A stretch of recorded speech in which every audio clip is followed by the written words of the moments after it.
This channel is proudly sponsored by Flux Fantasy, an anime-style alternate 1990s tabletop RPG, where you wield the power of chemistry to manipulate reality itself. Check out the core rulebook and many other things. You will find the links in the description and in the pinned comment. Hi! Welcome to this part of my review featuring the DarkEnergy Core Rulebook. If you haven't seen the other parts of my review, featuring this high magic and high tech tabletop role-playing game powered by Dungeons & Dragons 5th edition, please check out the playlist in the description below. This time we are going to talk about the Templar character class. A Templar is the ultimate defender of faith. As a Templar, your oath is your life. You have devoted yourself to your belief and strive to overcome all challengers to your holy calling.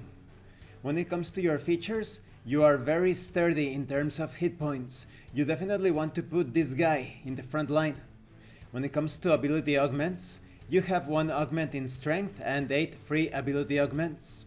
Concerning proficiencies, you are proficient in the use of all armor and shields, as well as simple weapons and martial weapons.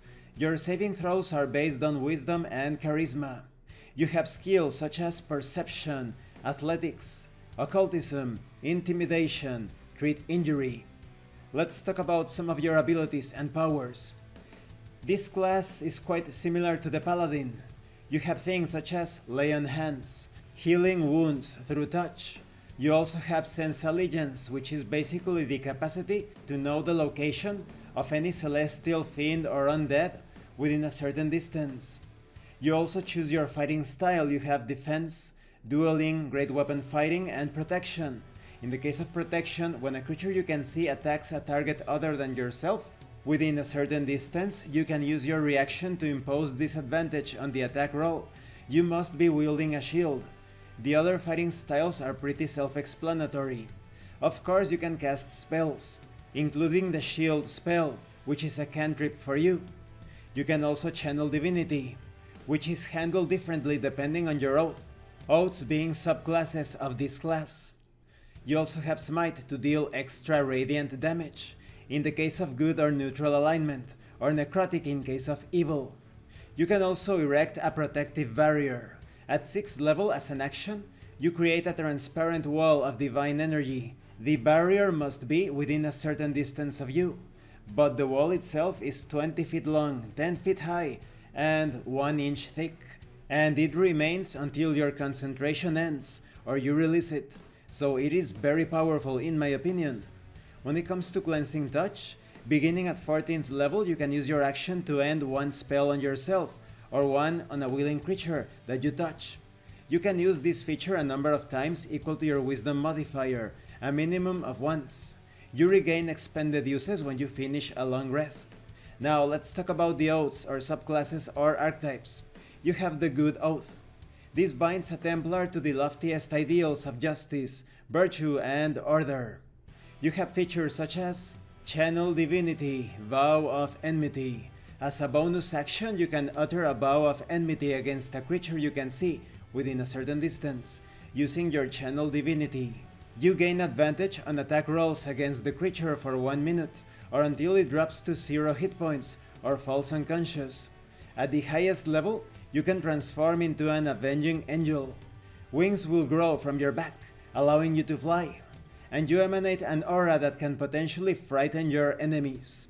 When it comes to the neutral oath, it is still considered good in the fact that they still use radiant power, but the neutral Templars are not necessarily devoted to a good deity or any deity at all. You have features such as Channel Divinity, Holy Flame. As an action, you tap into the Ether. For 1 minute per Templar level, you gain the following benefits: Enhanced Dark Vision. You have advantage on all saving throws. You gain 2 temporary hit points per Templar level. You also have at the highest level, Corona. As an action, you unleash a blast of radiant damage within a certain distance. Each creature in that area must make a dexterity saving throw, or they will take 10d10 radiant damage on a failed save, or half as much damage on a successful one.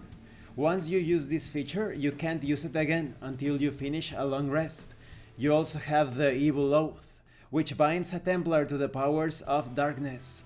You have features such as Channel Divinity, Desecrated Weapon.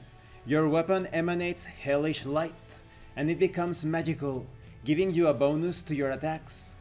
At the highest level you can turn into a Dreadlord, dealing necrotic damage with your melee attacks, and potentially psychic damage as well. And this concludes this part of the review. In the next part we are going to talk about the Warrior. When it comes to the Templar, I think there is great versatility when it comes to the subclasses or oaths. In the case of the Good Oath, it is a bit more defensive. In the case of the Neutral Oath, it is more flexible.